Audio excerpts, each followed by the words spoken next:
तो हम पर तुम पर भगवत कृपा हुई है। बोले इसका एकमात्र प्रमाण यदि कोई है ना तो महाराज वो 3 बातें हैं, 3 बात प्रमाणित करती हैं कि हम पर तुम पर भगवान की कृपा हुई है, तब हमें ये कथा मिली है। कहते हैं हरि कथा में रुचि बढ़े, हरि नाम में रुचि बढ़े, और किसी साधु के किसी गुरु के चरणारविंद में जब प्रीति हो जाए ना तो समझ लेना अब भगवान की भक्ति हमारे हृदय में प्रवेश करती है। इसलिए महाराज जब भक्ति बढ़ती है तो कैसा होता है, बोलिए देखिए डॉक्टर साहब बनारस से खींचे चले आए, बोले गौरी में आपने सुंदर आपके परिवार ने कथा कराई, आयोजन कराया राम कथा का, वहाँ 5 दिन की कथा सुनी, इतनी लालसा इतनी इच्छा बढ़ी कि देखिए वहाँ से अपने आप को रोक नहीं पाए और फिर से यहाँ पर चले आए कथा सुनने के लिए। तो कहते हैं जीवन में जब भगवत प्राप्ति होती है ना, भक्ति का प्रवेश होता है, तो आप चाह करके भी अपने आप को रोक नहीं सकते हैं, आपको मजबूर होकर के भगवान कथा में ले ही आते हैं महाराज। इसलिए परम सौभाग्य है हम सभी का, क्योंकि नहीं कलि कर्म न धर्म विवेकु, राम नाम अवलंबन एकु। इस कलयुग में न कर्म श्रेष्ठ है और न धर्म कोई इतना कर सकता है। इसलिए बोले महाराज यही कलिकाल न साधन दूजा, जोग यज्ञ जप तप व्रत पूजा। बोले इस कलयुग में ना तो आप ज्यादा यज्ञ कर सकते हो, न ज्यादा तप कर सकते हो, न ज्यादा व्रत कर सकते हो, न उपवास कर सकते हो, तो क्या करो जिससे मुक्ति मिल जाए और इस जन्म मरण के बंधन से मोक्ष मिल जाए। कहते उसके लिए काम करो कि श्वास श्वास पर कृष्ण भजी, अरे व्यथा श्वास जन खो, और ना जाने या श्वास की फिर आवन हो या न हो। तो श्वास श्वास पर कृष्ण भजिए, यही मोक्ष का यही मुक्ति का आधार है। कथा का तृतीय दिवस है, पहला दिवस होता है भक्ति का, दूसरा दिवस होता है ज्ञान का और तीसरा दिवस होता है वैराग्य का। इसलिए कहते हैं 3 दिन की कथा जिसने आरंभ में सुन ली, चौथे दिवस से वो मजबूर हो जाएगा, अपने आप कथा में चला आएगा। क्योंकि भक्ति जब हृदय में प्रवेश करती है ना तब हमें ज्ञान आता है कि ना हम किसी के ना कोई हमारा, झूठे जगत से झूठे जगत से किया है किनारा, ना हम किसी के ना कोई। तो पहले दिन भक्ति का प्रवेश होता है, दूसरे दिन ज्ञान आता है कि ना हम किसी के हैं ना कोई हमारा है, ये सब शारीरिक स्वार्थ के संबंध है, रिश्ते नाते हैं। और तब तीसरे दिन वैराग्य आता है और तब चौथे दिन आप ना चाह करके भी सब कुछ छोड़ करके कथा में आने पे मजबूर हो जाते हो। इसलिए 3 दिवस हैं भक्ति ज्ञान वैराग्य के। तो आज हम वैराग्य की उसी मंगलमयी कथा में प्रवेश कर रहे हैं। 13 मार्च से 21 मार्च आयोजित ये कथा श्री रघुवर सेवा समिति के द्वारा 8 वर्षों से निरंतर ये कथा चली आ रही है महाराज। और इस साल 8वां वर्ष है जब ये सुंदर मंगलमयी श्री राम की गाथा को ही हम गा रहे हैं और आप सुन रहे हैं। तो सुंदर तियरा की इस भूमि महारतपुर धाम साहबगंज जनपद चंदौली उत्तर प्रदेश की पावन धरा, जहाँ के कड़कड़ में राम और श्याम समाये हैं, वही ये भूमि है महाराज जहाँ पर भगवान ने अवतार लिया अयोध्या में। वही उत्तर प्रदेश की भूमि जहाँ बैठ करके हम अपने प्रभु का चिंतन कर रहे हैं, गुणगान कर रहे हैं। तो आज तृतीय दिवस की बेला, कल की कथा कहाँ पर विश्राम हुई? अब एक बार बोल लो आज जोर से।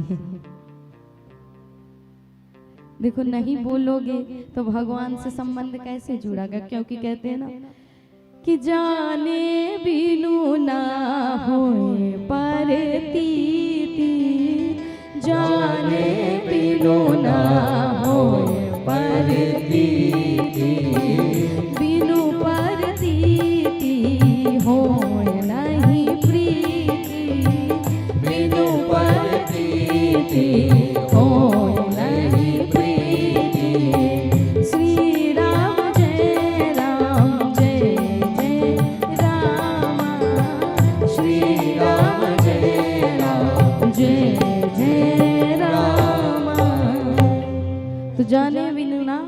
प्रतीति। कहते हैं महाराज बिना जाने प्रेम नहीं होता और बिना प्रेम के संबंध नहीं जुड़ता, बिना संबंध के विश्वास अडिग नहीं होता और कहते बिन विश्वास के समर्पण नहीं होता और बिन समर्पण हरि नहीं मिलते।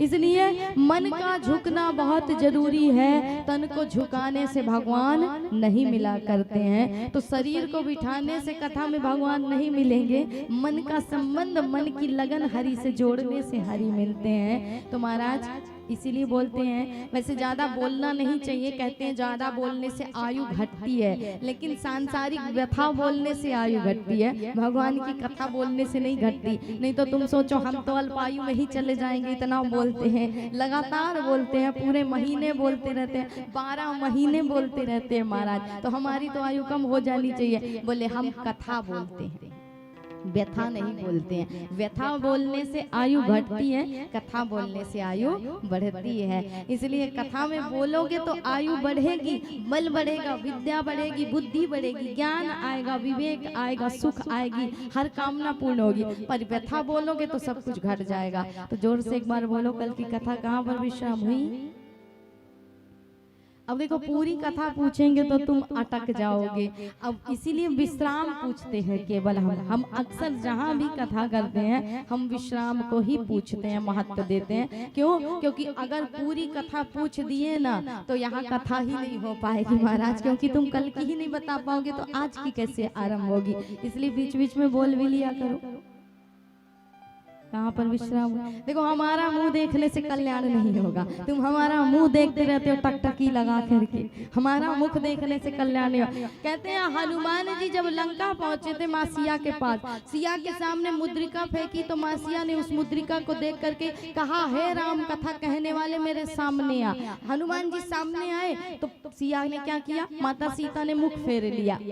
हनुमान जी उपदेश दे रहे हैं, संदेश दे रहे हैं कि माँ तूने अच्छा किया। वक्ता का मुख देखने लायक हो न हो, पर वक्ता की कथा सुनने लायक होती है, वाणी सुनने लायक होती है। इसलिए तूने राम की कथा सुनी, पर मैं सामने आया तो तूने मुख फेर लिया। तो कहने का अर्थ ये महाराज कि हमारा मुख देखने से तुम्हारा कल्याण नहीं होगा, भगवान की कथा सुनने से होगा, और भगवान का मुख देखने से उद्धार होगा जीव का। इसलिए हमारा मुख मत देखा करो। हमें तो लगता है तुम 3 घंटे हमारा मुख ही देखते रह जाते हो, कथा नहीं सुनते, तभी तो बता नहीं रहे हो ना। तो आज से हमारा मुंह देखना बंद करिए। कुछ माताएं बढ़िया करती हैं, अच्छा लगता है कि पूरे मुंह पर घूंघट है महाराज, ना तुम हमें देखो ना हम तुम्हें देखें, संबंध ही नहीं जुड़ेगा, ये माया में फंसेंगे ही नहीं। ये प्रथा, पर्दा प्रथा वैसे कोई गलत चीज नहीं है, लोग उसको गलत लेते लेकिन अच्छी चीज है। बोले जितना पर्दा होगा ना उतना संसार से संबंध नहीं जुड़ेगा, भगवान से जुड़ेगा। जितना आपके सामने पर्दा होगा उतना आप संसार को देख ही नहीं पाएंगे, तो संसार के लोगों से संबंध ही नहीं जुड़ेगा। सिर्फ किससे जुड़ेगा? भगवान से जुड़ेगा महाराज। तो ये क्या कर रही हैं? बोले घूंघट के पीछे सो भी लेती हैं, एक आध नींद महाराज, एक आध झपकी मार लेती होंगी। कई फायदे हैं घूंघट के, तो घूंघट करना कोई गलत चीज नहीं है, बहुत अच्छी चीज है। ये संस्कार भी है, ये मर्यादा भी है हमारी, और बोले भगवान से जुड़ाव भी है। इसलिए कोई भी रीति, कोई भी रिवाज कभी गलत नहीं होती, बहुत अच्छी होती। और कहते हैं जब तक माओ के सिर पर पर्दा है ना, घूंघट है, तभी संसार में संस्कार है, मर्यादाएं हैं। जिस दिन स्त्री अपनी मर्यादा भूली और पर्दा हटा ना सिर से, तो बोले उसी दिन महाराज संसार में अत्याचार और भ्रष्टाचार फैलता है। क्योंकि नारी ही नाश है और नारी ही निर्माण है। ना से नारी, और कहते हैं ना से नाश और ना से निर्माण। इसलिए नारी के हाथ में ही निर्माण है, नारी के हाथ में ही नाश है महाराज। तो ये पर्दा कोई गलत चीज नहीं है। जब तक आपके सिर पर घूंघट है आप संस्कारों से बंधी हैं, और जिस दिन घूंघट हटा ना समझ लो संस्कार खत्म हो गए, और आपके परिवार, आपके समाज में संस्कार नहीं आएगा। तो तुम तो बताओगी नहीं, हम ही बता दें। भोलेनाथ का विवाह संपन्न हुआ। अब इतने के बाद भी नहीं बोल रहे हो हाँ या ना, हुआ कि नहीं? भूत भावन भोलेनाथ का सुंदर विवाह संपन्न हुआ। कहते हैं जब एक कन्या विवाह करके जाती है ना, तो अपने दोनों पक्ष में सुख समृद्धि के लिए एक काम करके जाया करिए। जिसके जिसके घर में कन्या का विवाह हो तो अपनी कन्या से एक काम जरूर करवाइए।